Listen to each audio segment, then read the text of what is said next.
Hello and welcome to another episode of Sports With. Sports With.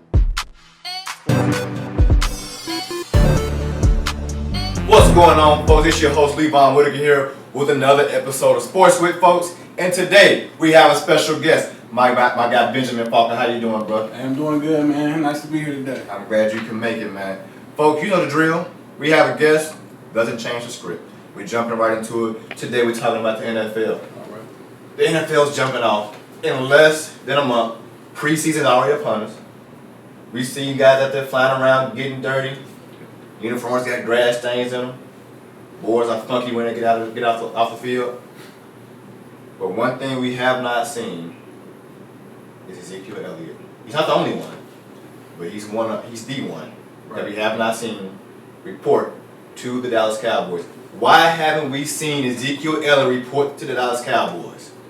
Well, you want to talk about Zeke, you got to mention the position he plays, you know. Right. One of the top running backs in the league. Okay. He's playing for a high-value team in the league, but he's playing a devalued position. Running back today in the NFL, which stands for not for long, we're talking about guys who are taking a bruising and a beating every time they touch the ball. Zeke is definitely one of those guys. Okay. Young player, still playing on a rookie deal. He's looking for that longevity and that stability. He's trying to avoid a similar situation to Le'Veon Bell, where he could possibly be franchise tagged consecutively after his rookie deal is up. And that's an issue if you're Zeke, for sure.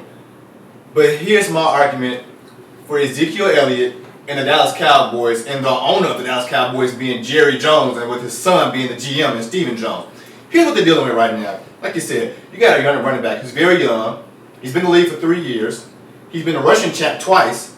He's 24 years old. He's going into his fourth year in the NFL, and he's making just about $4 million this upcoming season. Yep. So here's the deal with your running back, in case you guys don't know. When you're a running back, by the time you reach the age of 27, your position, your value is depleted.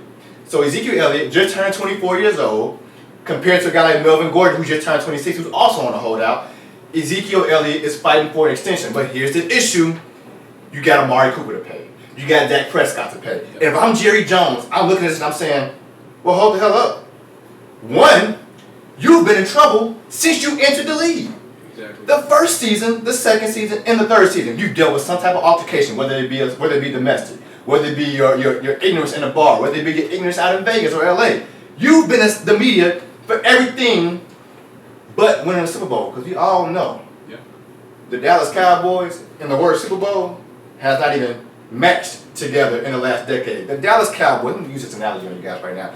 The Dallas Cowboys winning the Super Bowl, or even being mentioned for a Super Bowl up until this year, is just as rare as rain at Camp Green Lake. And what is Camp Green Lake? Folks, if you've seen the movie Holdouts, if you're a fan of Disney Channel, you've seen the movie Holdouts with Shia LaBeouf, and you've seen that the rain did not hit Camp Green Lake until Stanley Yelnats' lawyer came and got this man out of Camp Green Lake for a crime he didn't even commit.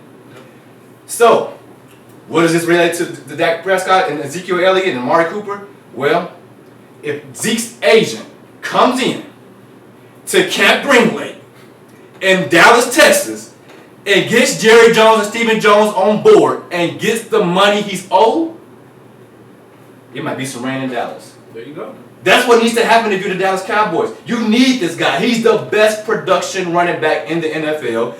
Amari Cooper, a number one receiver who you got out of Oakland, 4 number one overall picks. So if you're Jerry Jones, you also got to look at it and say, I need to pay this guy. I gave him a first round pick up for him. Yep. In Zeke's case, you chose him 4th overall in the first round. And you got Jason Witten back. You have a high-octane offense. You also have Randall Cobb. Your defense was number 7 last year. You're ranked 6th this year in preseason. And now, you get to Dak Prescott. And you say, well, hold the hell up. Yeah. What are we capable of without Zeke? Because we've seen Amari Cooper produce without Dak in Oakland. Granted, it wasn't much because you had an injured quarterback. You had a horrible system under Jack Del Rio. Yep. You've seen Zeke produce with Tony Romo before Dak stepped in. What can Dak do with the weapons that he has without Ezekiel Elliott? Because everybody's so involved with what the Dallas Cowboys will do for Zeke and what they will pay Zeke And instead of focus on the fact that Jerry Jones may really want to see what Dak is capable of without Ezekiel Elliott, without the run option, without the downhill running back, because we know he struggled with paying Emmitt Smith years ago, a while ago. You know, just not too long ago, he struggled with paying DeMarco Murray, and he did not pay DeMarco Murray, causing him to go to Philly. You don't want to see that if you're Ezekiel Elliott. You don't want to see that as a fan of Dallas Cowboys. You don't want to see Ezekiel Elliott move on to another team. This is the best running back in the NFL. So if I'm Jerry Jones, I'm taking everything into consideration, and I'm saying, I gotta play my cards right. You gave us no choice but to be on edge with you because you can't conduct yourself off the field. In addition to that, I have a number one receiver who I just gave a number one pick for. So I have to take care of him as well. Wait your turn, because we also got to pay Dak Prescott, and I don't know what he's worth. I don't know what his value lies. So how can I know what to give you if I don't even know what this guy's worth? Definitely. You know what? To say that I know Dak Prescott wouldn't be the same player he is today without Ezekiel Elliott in his backfield. Definitely. If you want to talk proving grounds and seeing where Dak lies within the Dallas system this year, without Zeke, that could go a lot into what he'll be paid in his upcoming contract. I'm not sure whether or not. Well, I'll say it like this: he's the quarterback, right? The number one position in all of sports. Yeah. I think he controls that locker room. He controls that offense. He's a proven leader. Jerry Jones knows he has to pay him, and he will. Now, when you put Zeke into consideration with that team is not the same without him. No. If you don't have Zeke to open up the run game, you're not going to have anything in the pass game. And let me interrupt you right quick, because Jerry Jones made a very ignorant statement before, not too long ago, saying that, well, you don't need a Russian leader running back to win the Super Bowl. Well, damn it, you damn sure need the Russian leader running back to get to the Super Bowl. You're not going to get there with Alfred Morris. Let's be very clear about that. For sure. So if you look at another guy that's trying to get paid, we keep this very brief, in Melvin Gordon. A lot of people will argue that the number 15 overall pick in 2015 isn't worth it. The LA Chargers can do without him. He's another guy. This is another team that has the potential to make it to the Super Bowl. We're talking about a team that's in the same division as the Oakland Raiders, who are going through some hardships right now, Antonio Brown. You're talking about a team that's in the same division as the Denver Broncos. We don't know what their identity is, with Joe Flacco as a new quarterback. We don't know. We know what Patrick Mahomes is capable of. We don't know if he'll have a spectacular season as he did last year with 50 touchdowns and over 5,000 yards. We don't know if he's going to be that guy again. But nonetheless, he's a threat in the division. Mm-hmm. And so for Melvin Gordon, things are a little different. He just turned 26 years old. He's holding out for a deal.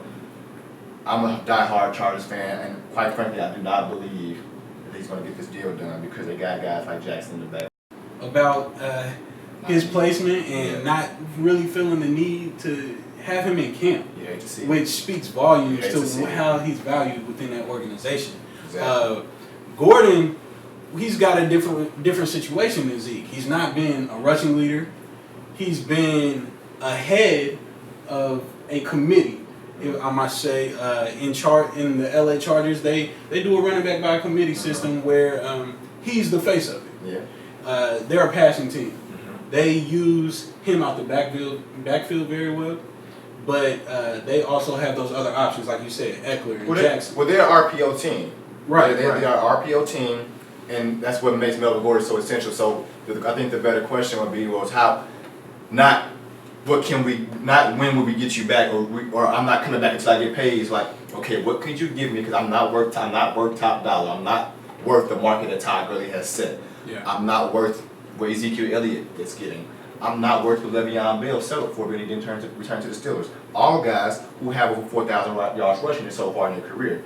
Melvin Gordon just under that with 3,700. So I'm not those guys, but what could you give me to satisfy me, to bring me back into an RPO system with great contenders in our conference? And I think that's where the LA Chargers should be at with Melvin Gordon, the elite running back nonetheless. Him and Ty Gurley in the same class, 5 draft picks apart. Both were in college at one point. They both went tick for tack as far as rushing touchdowns and what they could bring to their respective universities. We're gonna move on now. And what we're moving on to is your man. $100 grand. Antonio Brown. Antonio Brown, folks, right now. First, he was holding out because of his injury. He couldn't come back. He couldn't really be on the field and be with the team because of his foot injury.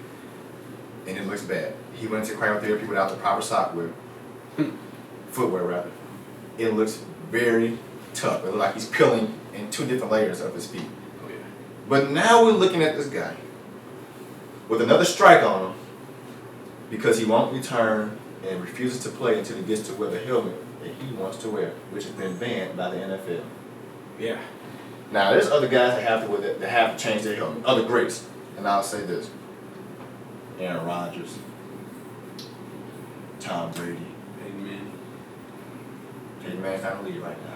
But he had to wear that helmet at one point, and I bet you if he had to change, he would. You talk about guys like that, GOATs at that position, who have to change their helmet. This brother got so bad to one point, he showed up to training camp with the improper helmet and tried to sneak past. They sent him to put on the new helmet, and he left. He hasn't been back since. Now, if I'm the media, which I am, I'm looking at this and saying, well, damn, were you really the issue in Pittsburgh? Because you put on a heck of a show right now. You won't show up. First of all, you mess up your feet. Okay, that could be argued. Nobody knows how that actually went down. But now you're not returning because of the helmet. And I get it. You're one of the best. You have one of the best hand-eye coordinations I've ever seen in his position. It could very well irritate him and mess with how he catches the ball, how he sees the ball. We know this guy locates the ball like none other. He's the best at it. So it could very well mess him up with that. But we also know AB is one of the toughest trainers in the NFL. He trains to the extreme on another level that nobody else can compete with on. Without a doubt. So why not get that damn helmet and train and see the ball how you want it so we can get the dog on season? Now, reports has come out that the Oakland Raiders believe that he will be back in uniform sooner than later. What's your thoughts on AB? Here's what I'll say to the Oakland Raiders and all their fans. You get what you pay for. This man has proven time and time again that when he makes headlines outside of his stats and the things he does on the field, he is by far the prima donna of the NFL. Rightfully so. It's Tony Toe Tap. S.A. Superstar status to the max. We have a man who is fighting the league about the proper helmet to wear. And the league has deemed these newer helmets safer for play. AB is not going for it. I mean, my man is already out of camp because of frostbitten feet. You know, that is a mistake that sounds so elementary, you know, to anybody that's receiving cryotherapy treatment. Right. How do you not have the proper footwear when doing something like this? And at his level, at his tier of training, you believe that he's done this multiple times before and he knows exactly. So, I mean, with Oakland, he's threatened to retire. I think that was just kind of immature on his part, you know. I definitely don't believe he'll retire over complications of wearing a helmet.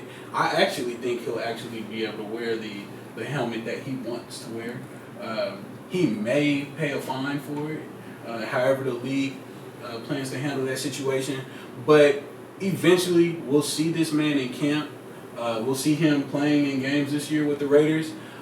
Don't believe that it'll make too much of an impact on their season, just based on the direction that I think they're headed in. And what direction is that? Because I'm very interested to hear this. I think the Oakland Raiders have a great chance at coming out of being very competitive in the division.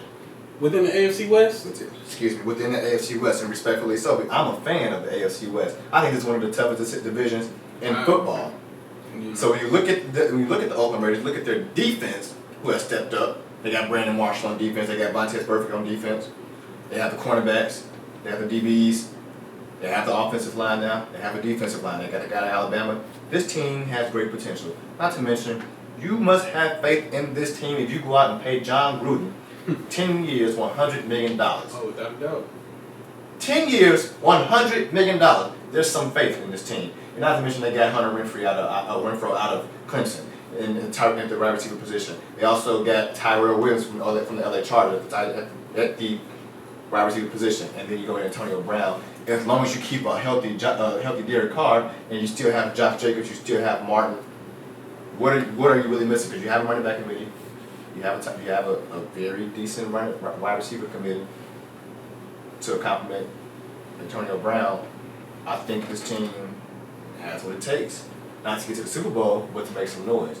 If y'all know in sports, there is such thing as luck, and if luck is on their side, this team can make some noise. Make some noise they can do. I wouldn't be surprised if they shake things up this year just within the NFL scheme. But their division, they're behind. Definitely. No doubt about it. They'll be facing one of the top teams in the league. When you consider the Kansas City Chiefs. And not to mention, they don't even have a home game for the first 7 games. Wow. Schedule aside, you've got the Chiefs and the Chargers, one of your favorites, in that same division. I don't see them topping either of those teams this year. Granted, they do have some talent. John Gruden, it'll be interesting to see how he coaches up Antonio Brown and how they run that offense with Derek Carr. I do believe that they have a good running back in rookie Josh Jacobs out of Alabama. But that defense still has yet to prove itself. First round pick, Cleveland Farrell, it'll be interesting to see him on the edge this year. But they do have some proving to do. Will they shake things up? Will they have a winning record? Possibly good chance to be over 500, but not in playoff contention in the AFC West. No. And I don't have a problem with anything you said, except the fact they may not be in playoff contention. I think it's a team that can very, very much so get the wild card position. I think this is a team that can push Baltimore to the side. They can push the Pittsburgh Steelers to the side. Like you said, we're looking at teams that have a brand new identity now, but teams that are missing some people. Chiefs are missing Kareem Hunt. They just moved a DB. Just moved a DB or one of the safeties to the running back position. This is a team that was in the AFC Championship last year. This is a team that's fighting for a Super Bowl. Yeah. So you look at teams that make adjustments like that, and you see where they're worried at in their position players. So if I'm the Chiefs, if I'm the Chargers, if I'm the Broncos, I am concerned with the Oakland Raiders having a healthy team. What we're going to do right now, we're going to move on to the division predictions. All right. We're going to start off with the hottest team in the NFL and one of the worst divisions. Who they happen to play every other team 2 times each, which is 6 games, which is an easy win in my opinion. Right. It's been a big part of their success. That's the AFC East. Okay. If you're talking about a team that's coming out, I don't have much to say. The New England Patriots are coming out. They don't have Brock this season. The New England Patriots will be 12-4. The Miami Dolphins, they started off with Ryan Fitzpatrick at quarterback instead of number 1 overall pick Josh Rosen, who got shipped out of Arizona for Kyler Murray. I have the Miami Dolphins at 6-10. Okay. I have the Buffalo Bills at 5-11. If they get lucky, I'm having them at 4-12. Really, if they get lucky, they'll be 5-11. Okay. You're talking about the New York Jets. You're talking about them having a guy like Le'Veon Bell join the running back position, one of the best running backs in the league, in my opinion, still. And then you look at a guy like Sam Darnold, who's a quarterback in his second year in the NFL. I'm taking the New York Jets at 8-8. Okay. What's your take on that? Easily the worst division in all of football. Absolutely. With a crown-headed team to top it off. The New England Patriots by far dominate this division year in and year out. For 6 games? Yeah, it's no question that they will, again, come out of that division. Right. I see a player like Gronk possibly coming out of retirement. Really? I see him possibly returning. It could be a mid-season thing. It could be an end-of-training camp thing. Okay. It could be a late-season acquisition. But I do believe that Gronk still has a little itch. He may not want to scratch that right now, seeing as the teams are in training camp going through some intense things. Something he may just want to bypass. But once the season gets going and he sees him strapping up on Sundays, I think he's going to want to be out there on Brady's side. Wanting to be out there and being accepted are 2 different things, though. Being accepted is something he wouldn't have to worry about. That fan base loves him. That coaching staff loves him. The team morale would definitely go through the roof. He's one of those players that Brady's favorite target. Yeah. If he returns, no one is going to have an issue. I don't necessarily be an issue, but I do believe that there would be a conversation to be had between Robert Kraft and Mike Belichick. because you really Bill Belichick, because you really have to be careful of what type of chemistry you're interrupting when you got a new guy in a rotation at the wide receiver position like Niles, the number in the first round draft pick. Yeah. So we got to be very, very, very conscious of those type of things when you talk about bringing somebody out of retirement back onto the roster. Right. And that's my only concern with Gronk, because now you've formed this team to be what you want it to be right now without Gronk after so many years. Now that he's back, how do we incorporate him into the rotation? We're going to move on to the AFC North. Baltimore Ravens, Pittsburgh Steelers, Cleveland Browns, and the Bengals. It's a goal for the Bengals. You would not have A.J. Green all season. He just experienced another injury. I don't believe in the red rifle Andy Dalton. Marvin Lewis is out of there, but God knows I would like a new quarterback in Cincinnati because I love A.J. Green. He could have a much better career thus far if he had a better quarterback. I'm going to leave the Bengals at what they had last year at 6-10.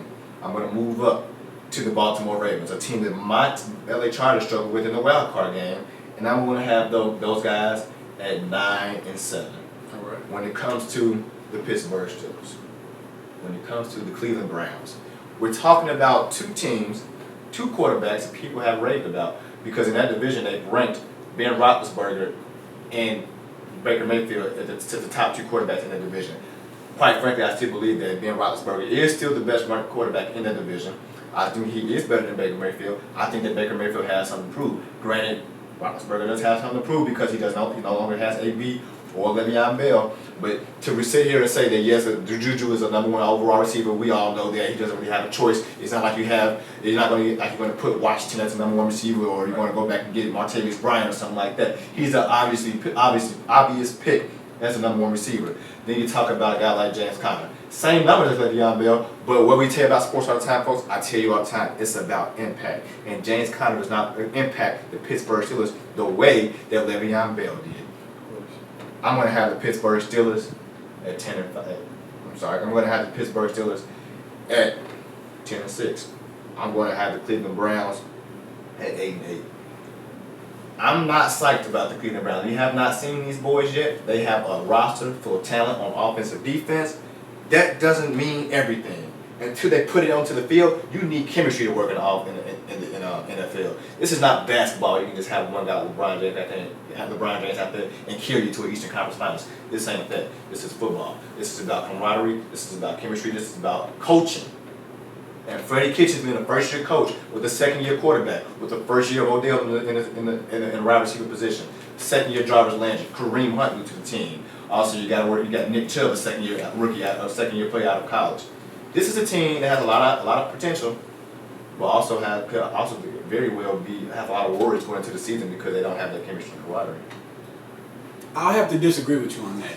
So, if you want to talk about the NFC North, we do have top three teams capable of coming out of there between the Ravens, Steelers, and the Browns. I'm going to have to go with the Browns. Okay. The Cleveland faithful has been waiting for it. They have a QB in Baker Mayfield who is a proven leader. He is someone who wants to come in. He's a winner. Mm-hmm. He has the talent in the backfield and at the wide receiver position. He's got a go-to in Odell and Jarvis Landry. He's got a good running game with Nick Chubb. They have a defense with Myles Garrett, a proven and up-and-coming pass rusher coming off the edge. I don't see any reason why the Cleveland Browns will not come out the AFC North. I do think that the Steelers will surprise people this year. They will play well. They do have a defense anchored by the rookie Devin Bush in the middle, and they have a good secondary as well. But Ben Roethlisberger and company, Mike Tomlin and his coaching staff, they will come in second in that division to the Cleveland Browns. I feel that Cleveland will have the camaraderie and the connection between Baker and his cohorts, and they will get the job done in the AFC North. It all sounds great. Names look really good on paper. They even sound better when you come out your mouth, you know, the full names. But there's no way in hell I actually believe that the Cleveland Browns can exceed 10 wins. I'll give them 10 if they're lucky. They're going to have some tough games. You do have to face the Pittsburgh Steelers and the Baltimore Ravens twice. Of course. Twice. That's not to say that you can't even, including the Cincinnati Bengals, that's not to say you won't even drop one of those games in a bad performance game. Everybody has a bad game. You drop one of those games, you're not guaranteed to beat the Steelers and the Ravens twice each. So you run into issues. Those are 6 games. I just gave them an 8-8 prediction. And I'll hold you to that. Hold me to it. Yeah. I give them 10 on the high end. But I can't go above that. All right. We're going to move on to the AFC South. One of my favorite divisions. Another favorite division. My favorite. This is a very competitive division because you have 4 quarterbacks that everybody can make an argument for. You look at a guy like Nick Foles, you may say, he's not elite as Deshaun Watson, Andrew Luck, and Marcus Mariota. And you can also make the argument that Marcus Mariota is tier 2 compared to Deshaun Watson and Andrew Luck, and Nick Foles being tier 3. But Jacksonville's defense is what keeps him alive, and I'm going to have Jacksonville at 7-9 this season. I don't really know what they're capable of. I haven't seen too. I don't know what to expect from these guys on offense. So I'm going to have them at 7-9 from 5-11 season last year. Look at the Tennessee Titans.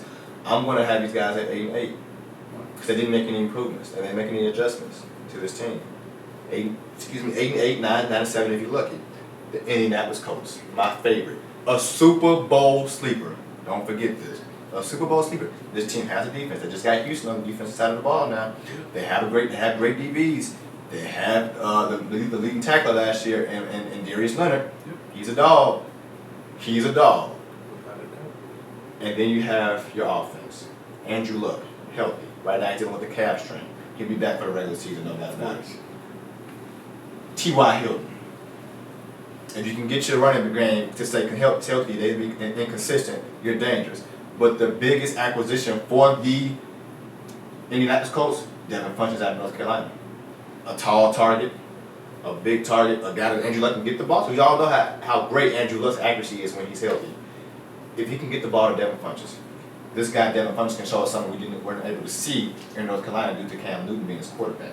Yeah. Not to be a knock against Cam Newton, but he wasn't healthy all last season. And the season before that, you're not really the quarterback that kind of hits the big man on the post and things like that. Devin Funchess can be that guy. He can be elite. I think the Indianapolis Colts come out and they're 11-5. On the high end, at 12-4.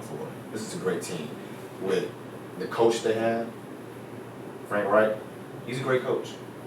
He can lead this team to a 12-4 season. Yep. And then for the Houston Texans, you're talking about team that just got, they just got Duke Johnson out of Cleveland to go along with Lamar Miller, underrated quarterback. You talk about Deshaun Watson. You talk about DeAndre Hopkins. You talk about J.J. Watt and Jadeveon Clowney on defense again. I think this team stays at 11-5. On the high end, they can definitely be a 13-3 team with the best receiver in football. Here's what I'll say about the AFC South. Top to bottom, best division in all of football. Definitely. I'll start, and here's my predictions, top to bottom. Colts, Texans, Jaguars, Titans. Starting with the Titans, you got Mariota trying to have a bounce back season. They signed Tannehill. Mariota's been dealing with injuries. They had a run game that came along at the end of the season. Derrick Henry really showed himself. They're looking to compound on that this year. Jacksonville, you got a new franchise QB. Nick Foles, Super Bowl winner in Philly. Leonard Fournette looking to have a bounce back season. Top pick in the draft. Can really run the ball. He's looking to do some things this year. You got Jalen Ramsey playing on a contract year. Really ready to show he's the best cornerback in all of football. Ready to make some big money later on in his career. And then the Texans. Deshaun Watson, like you said, dealt with some injuries in his career, looking to be fully healthy this year. DeAndre Hopkins, everyone knows, catch for catch, the number 1 receiver in the league. Definitely. They did just acquire Duke Johnson. Good pickup for them to go along with Lamar Miller. And then that defense speaks for itself with Watt and Clowney off the edge.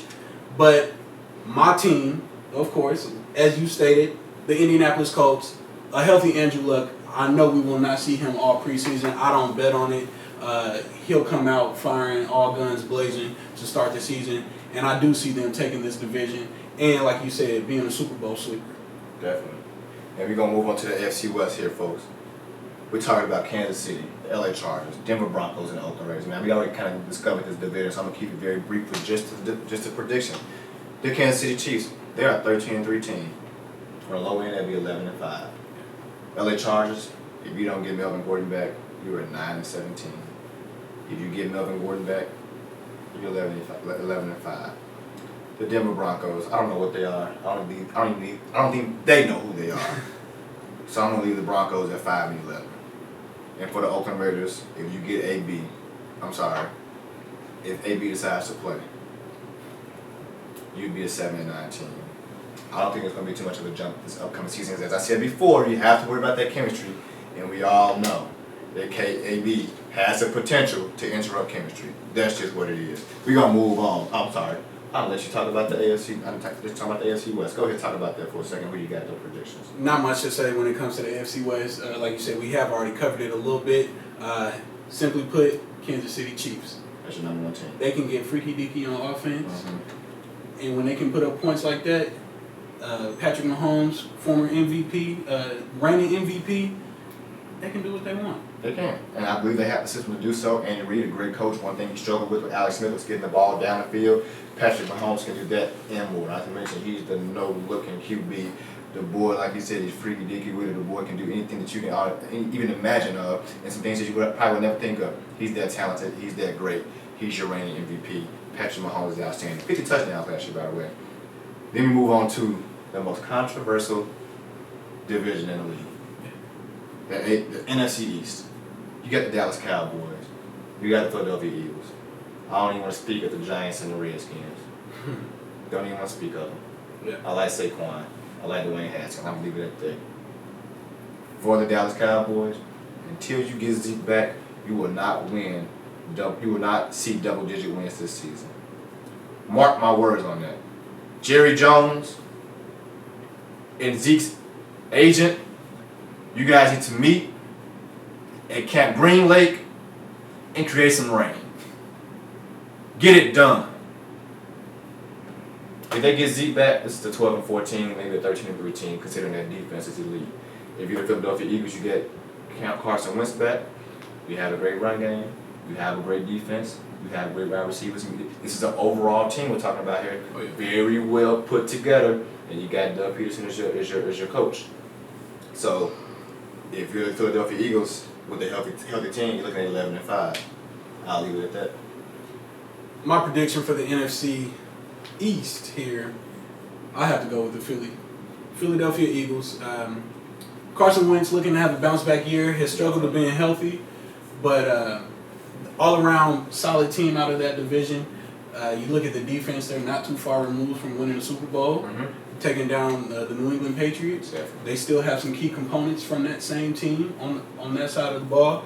I think they are a big threat to once again not only make the playoffs but possibly be in the Super Bowl. I definitely believe the Eagles have the potential to make it to the Super Bowl again, no doubt about it. They can definitely make some noise, and they can run over guys in the NFC like the Rams and the Saints. They can definitely make some noise and spark and make some noise. Not to mention the return of Deshaun Jackson. Not to mention the deep threat, the man Deshaun himself. Jackson for Carson Wentz.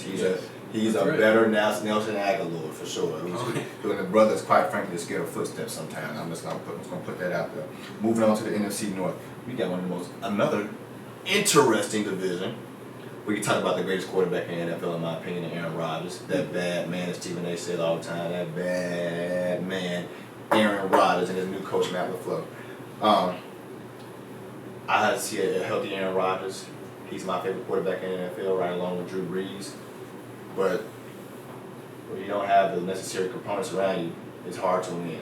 But we also know if anybody can do it without the necessary components, it is Aaron Rodgers. I'm going to have this team at 9-7. Healthy Aaron Rodgers, maybe, and granted, seeing that this team picks up the pace, and the running game gets better, I can put him at 10-6. For the Minnesota Vikings, this team is great. They have a good quarterback, overpaid quarterback, but he's good. You got Dalvin Cook back, you got Stephon Diggs, you got Adam Thielen, you got Kyle Rudolph. You have a system. You have a great defense. Another overall team, such as the Philadelphia Eagles. I'm going to take the Minnesota Vikings at 11-5. As for the Chicago Bears, I love the Chicago Bears team. You got rid of Jordan Howard, you want to pay him. You got Montgomery in the draft. You saw him rush his first rushing touchdown in the preseason the other day. The guy's good, the guy's big, he's physical. Not to mention you got some decent wide receivers. You got to really rely on Matt Nagy and Mitch Trubisky to really have that chemistry to get things done. And I believe because that Mitch Trubisky is coachable, that the Chicago Bears will be a 12-4 or 13-3 team. I'm going to ride with 12-4 for now because I want to see what this offense is capable of without Jordan Howard relying so much on Tariq Cohen at the running back position. And from Detroit Lions, I don't think much is going to change from Matt Patricia because when you don't have talent, it doesn't work. They say hard work. They say hard work beats talent. And damn it, if you're working hard with no talent, you're just kind of sinking at that point. Right. I believe that the Detroit Lions sink to 5-11 from the 6-10 season last year. Good predictions out of that division. For me, I can tell you, the top team in that division will not be the Lions. When you look at it, that's the team that just does not need to be discussed. You got Matt Stafford, highly overpaid, but not many weapons around him. And then moving on from there, if you want to talk strongly about a team, the Chicago Bears, second-year QB and Mitch Trubisky, it'll be nice to see what he does and improves upon this year if he does. If he can carry that team offensively, they are a very strong threat to make noise in the NFL. That defense showing signs of being that steel curtain once again with Khalil Mack leading the way. They are definitely going to shake up some teams. The Minnesota Vikings, a team with many weapons on both sides of the ball. Kirk Cousins hasn't shown to be that QB that's going to take you to the next level, but if he can be the game manager, that pristine game manager, they could probably do some things as well. And then, of course, like you said, the Green Bay Packers, led by Aaron Rodgers, one of the best QBs in the league. I said the best QB in the league. He's the best QB in the league. That's my argument. Yeah, that's right. I'm buttoning this jacket now. Getting a little disrespectful here, man. I'll say Aaron Rodgers is the best quarterback in the NFL. I don't care what the hell Patrick Mahomes did last year. I don't care what Tom Brady did last year in the Super Bowl. Aaron Rodgers, in my opinion, and it should be yours too, is the best quarterback in NFL football. Mark my words, he's going to have a comeback season. It'll be interesting to see. I know one thing is he can't do it all, and I know he doesn't play on defense. That side of the ball is questionable for them. Definitely. Has been for a while. And if they don't hold up on that end, they won't do anything. You're exactly right. You can't play both sides of the ball. I give you that, but he's a bad man. He's the best quarterback in football. Moving on to the NFC South, we don't talk about the New Orleans Saints first off. I believe this team is astounding. I believe this team this is their last year to make some noise. It's their last year to win a Super Bowl, and I'm going to say this right now. They are a 13-3 team again. You got rid of Mark Ingram.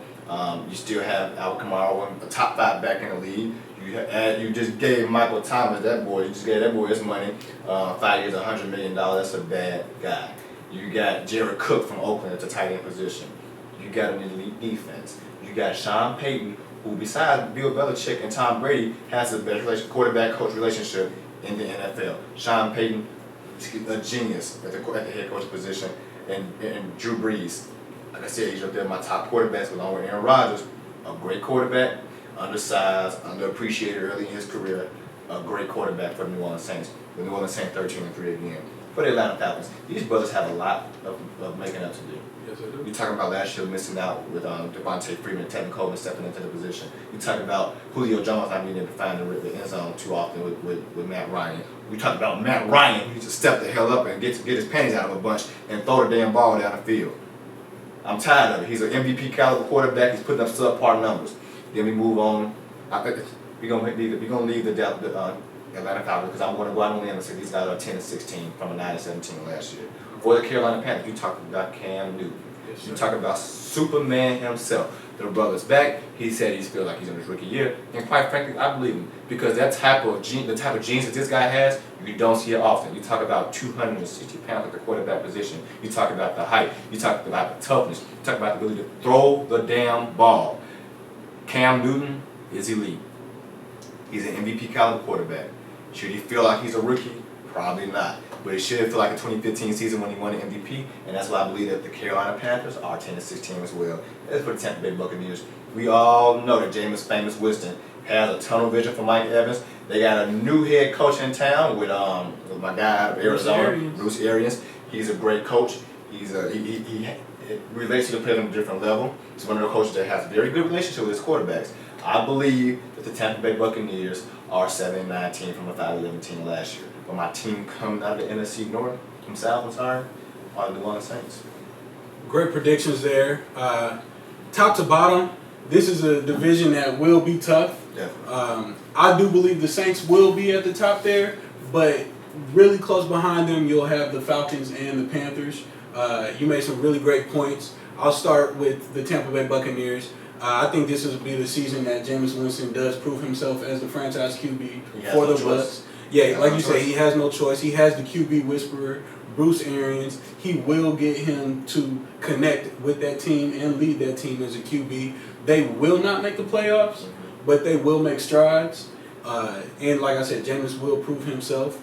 Then I'll move on to the Carolina Panthers. Like you said, Cam Newton, he's been slept on. Last year he was dealing with the shoulder issue. This year he's healthy.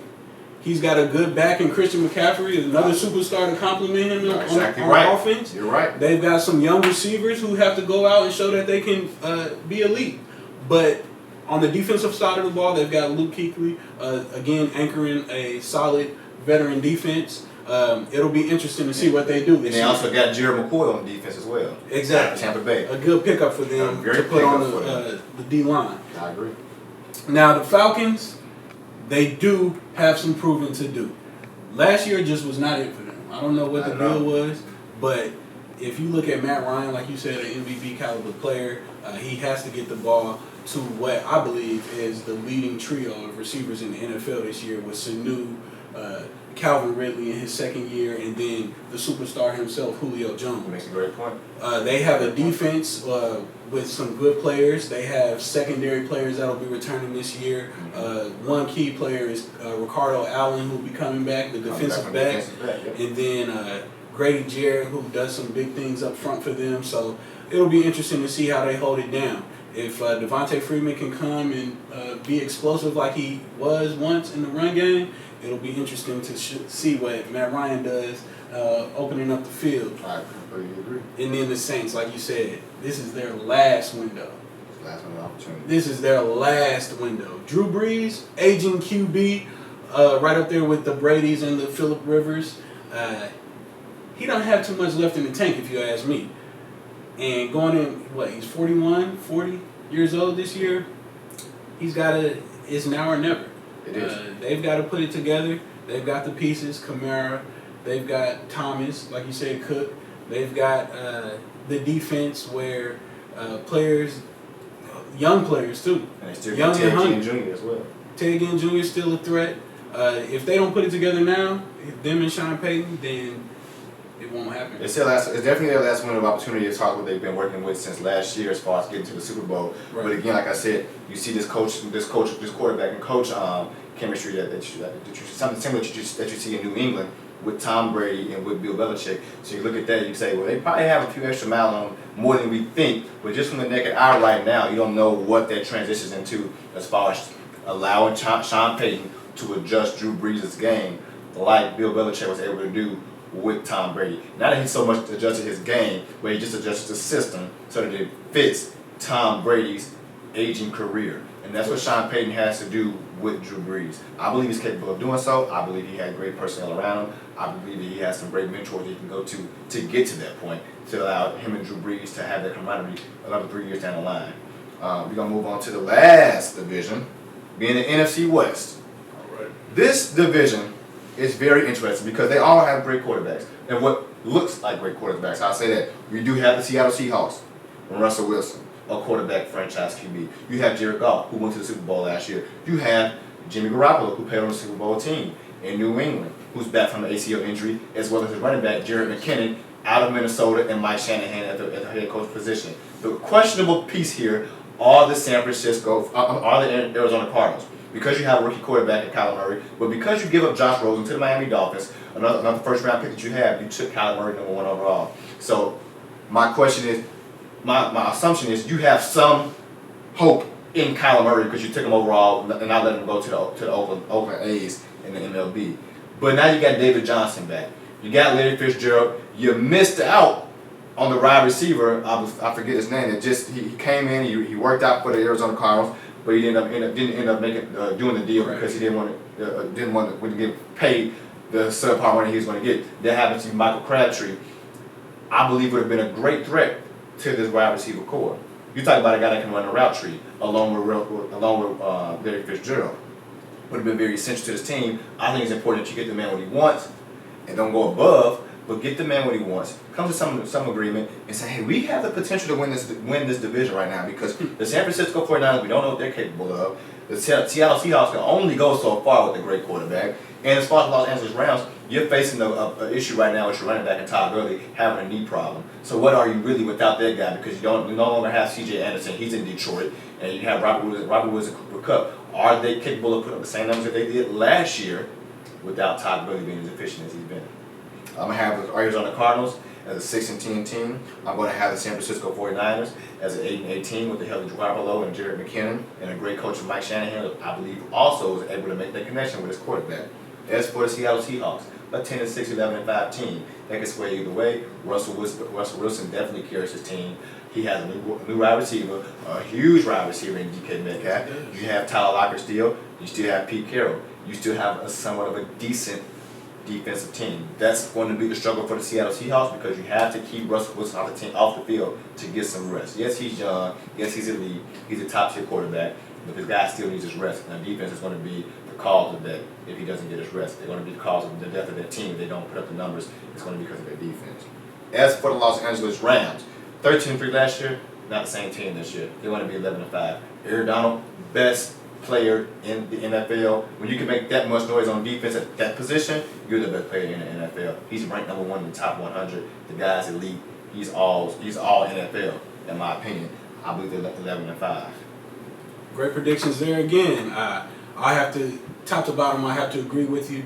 When you look at the LA Rams, like you said, just coming off a Super Bowl run, Aaron Donald, the most destructive player in all of the game, voted number 1 by his peers in the top 100. They've got a receiving core that's returning key players with Cooks and then a healthy Kupp. Yeah. So more targets for Goff to get to.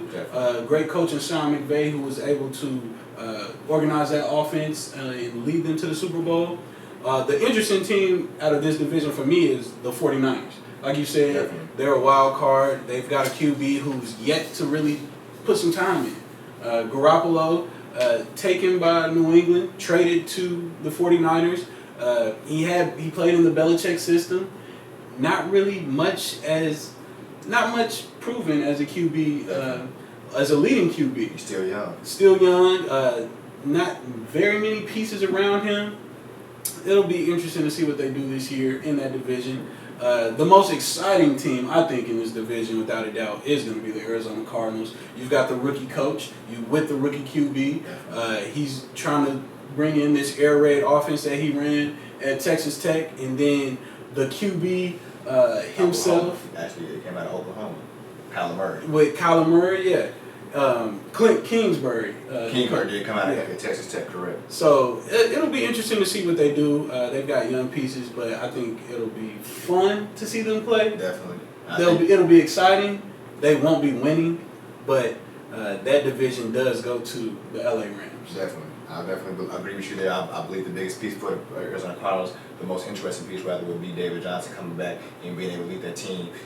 Remember, David Johnson was a leading rusher in the NFL at one point. He hasn't been in the league that long. He just had some unhealthy spurs in his career that kind of put the team put him behind his production in terms of his career. David Johnson is a key piece for the Arizona Cardinals, not to mention the leadership of Larry Fitzgerald, and like you said, Kingsbury coming in, being a different change of pace for the Arizona Cardinals overall after Bruce Arians. It's going to be a great year for the Arizona Cardinals, for the NFL in general. This will be a great year. Folks, I want to thank you all for watching another episode of Sports With. And before we head out, folks, Ben, I want to thank you for being a part of Sports With today. I'm going to offer you this shirt here. I hope it's your size, man. It's a large. I have plenty of large left. This is all Black Sports With t-shirt, man. For my appreciation to you for coming on the show today. I really appreciate it, man. Hey, man, thanks for having me. No problem, guys. I want to give my shout out to my friend Dakota Tucker of 3 Point Vision.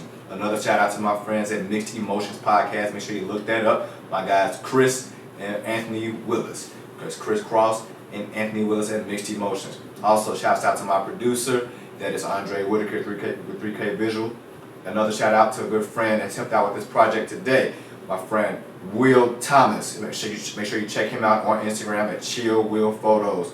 And last but not least, folks, if you want to enter the Fantasy Football League, Please don't be afraid to contact me. I am on all social media formats. That is SportsWit. That is Instagram, Facebook, and Twitter. Make sure you locate this episode on YouTube, folks. Again, none of this is personal. This is all business, folks. We're talking sports. Thank you guys for tuning in for another episode of Sports. What's going on, folks? It's your SportsWit host here, Levon Whitaker. I just want you all to know to follow me on Instagram, Facebook, and Twitter. Also, be sure to follow me on sportswit.com. Thank you.